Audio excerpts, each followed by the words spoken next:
हरे कृष्णा, राधे राधे, जय श्री श्याम। दोस्तों, आज है पाप मोचनी एकादशी। सबसे पहले तो आप सभी दोस्तों को पाप मोचनी एकादशी की बहुत बहुत बहुत सारी बधाइयाँ। और अभी मैं करने जा रही हूँ पाप मोचनी एकादशी व्रत की कथा। तो उसके लिए हाथ में तुलसी दल ले लेंगे, 2 मिनट भगवान का ध्यान करेंगे और इसके बाद व्रत की कथा शुरू कर लेंगे। बोलिए कृष्ण कन्हैया लाल की जय, बोलो लक्ष्मी नारायण भगवान की जय।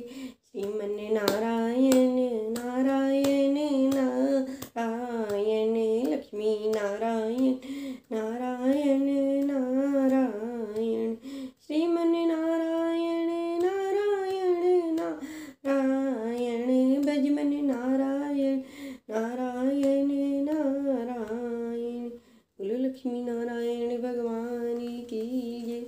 चैत्र माह के कृष्ण पक्ष की एकादशी का नाम पाप मोचनी एकादशी है। इसके करने से समस्त पाप नष्ट हो जाते हैं और पुण्य प्राप्त होता है। मोक्ष प्रदायिनी इस एकादशी को भगवान विष्णु की पूजा अर्चना आराधना की जाती है। युधिष्ठिर ने पूछा, भगवान अब चैत्र माह के कृष्ण पक्ष की एकादशी का नाम बतलाइए और इसकी करने की क्या विधि है, यह सब बतलाइए। भगवान श्री कृष्ण बोले, राजश्रेष्ठ सुनो, मैं इस विषय में एक पाप नाशक उपाख्यान सुनाऊंगा जिसे चक्रवर्ती नरेश मानधाता के पूछने पर महर्षि लोमेश ने कहा था।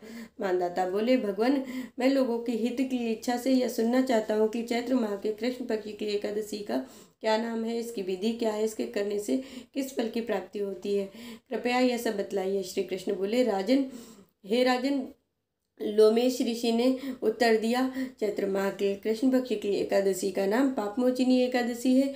इसके व्रत के प्रभाव से मनुष्य के अनेक पाप नष्ट हो जाते हैं। इसकी व्रत की कथा इस प्रकार है। प्राचीन समय में एक चैत्र रथ वन में अप्सराएं वास करती थी। वहाँ हर समय बसंत रहता था। उस वन में एक मेधावी मुनि तपस्या करते थे। वे शिव भक्त थे। एक दिन मंजू घोषा नामक एक अप्सरा उनको मोहित करने के लिए सितार बजाकर मधुर गाना गाने लगी। उस समय शिव के शत्रु अनंग यानी कि कामदेव भगवान शिव भक्त मेधावी मुनि को जीतने के लिए वहां आए और कामदेव ने उस सुंदर अप्सरा के भ्रकुटी को धनुष बनाया, कटाक्ष को उसकी प्रत्यंचा बनाई, उसके नेत्रों को उसके संकेत बनाए, कुच्छों को कुरी बनाया और उस मंजू घोषा अप्सरा को सेनापति बनाया। इस तरह कामदेव अपने शत्रु भक्त को जीतने के लिए तैयार हुए। उस समय मेधावी मुनि भी युवा और हष्टपुष्ट थे। उन्होंने यज्ञोपवीत और दंड धारण कर रखा था। उन मुनि को देखकर मंजू घोषा ने धीरे धीरे मधुर वाणी में वीणा बजाना शुरू कर दिया। मेधावी मुनि भी मंजू घोषा के मधुर गान पर और उसके सौंदर्य पर मोहित हो गए। वह अप्सरा उन मुनि को कामदेव से पीड़ित जानकर आलिंगन करने लगी। वह मुनि उसके सौंदर्य पर मोहित होकर शिव रहस्य को भूल गए और काम के वशीभूत होने के कारण उन्हें दिन और रात का कुछ भी ध्यान न रहा। एक दिन मंजू घोषा उस मुनि से बोली कि हे मुनि, अब मुझे बहुत समय हो गया है, स्वर्ग जाने की आज्ञा दीजिए। उस पर अप्सरा के ऐसे वचनों को सुनकर मुनि समय का विचार करने लगे। जब रमण करने पर समय का प्रमाण 57 वर्ष 7 माह 3 दिन का ज्ञात हुआ तो उस अप्सरा को काल का रूप समझने लगे। वह बहुत क्रोधित हुए और तप का नाश करने वाली अप्सरा की तरफ देखने लगे। वह मुनि अप्सरा से बोले कि हे दुष्ट, तूने मेरे तप को नष्ट किया है। अब तू मेरे श्राप से पिशाचिनी हो जा। तू महान पापिनी है और दुराचारिणी है, तुझे धिक्कार है। उन मुनि के श्राप से वह पिशाचिनी हो गई। तब वह बोली कि हे मुनि, अब क्रोध को त्याग कर प्रसन्न होकर मुझे इस श्राप से निवारण का उपाय बतलाइए। तब मुनि को कुछ शांति मिली और पिशाचिनी से बोले, अरे दुष्ट, मैं श्राप से छूटने का उपाय बतलाता हूँ। चैत्र माह के कृष्ण पक्ष की जो एकादशी होती है उसका नाम पापमोचनी एकादशी है। उस एकादशी का व्रत करने से तेरी पिशाच योनि से मुक्ति हो जाएगी।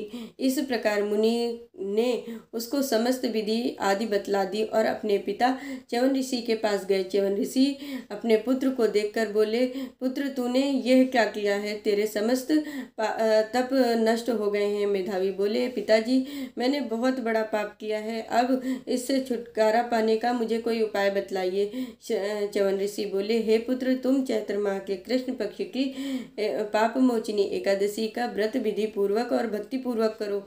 उनके वचनों को सुनकर मेधावी ऋषि ने पाप मोचनी एकादशी का व्रत विधि पूर्वक किया।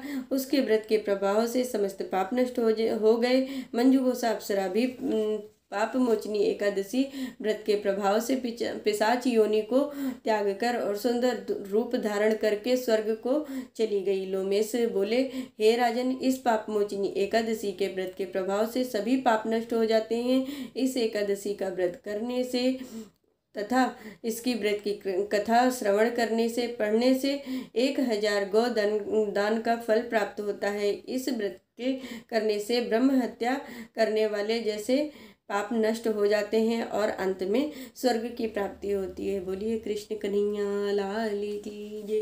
बोलो लक्ष्मी नारायण भगवान की जय। श्रीमन नारायण नारायण नारायण, लक्ष्मी नारायण नारायण नारायण।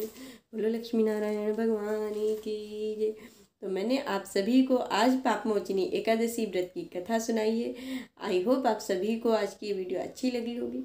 जो लोग भी एकादशी का व्रत करते हैं उन लोगों तक इस वीडियो को ज़रूर शेयर करिए, ज़्यादा से ज़्यादा इस वीडियो को शेयर करिए। वीडियो आप सभी को पसंद आई है तो लाइक शेयर करना नहीं भूलिए।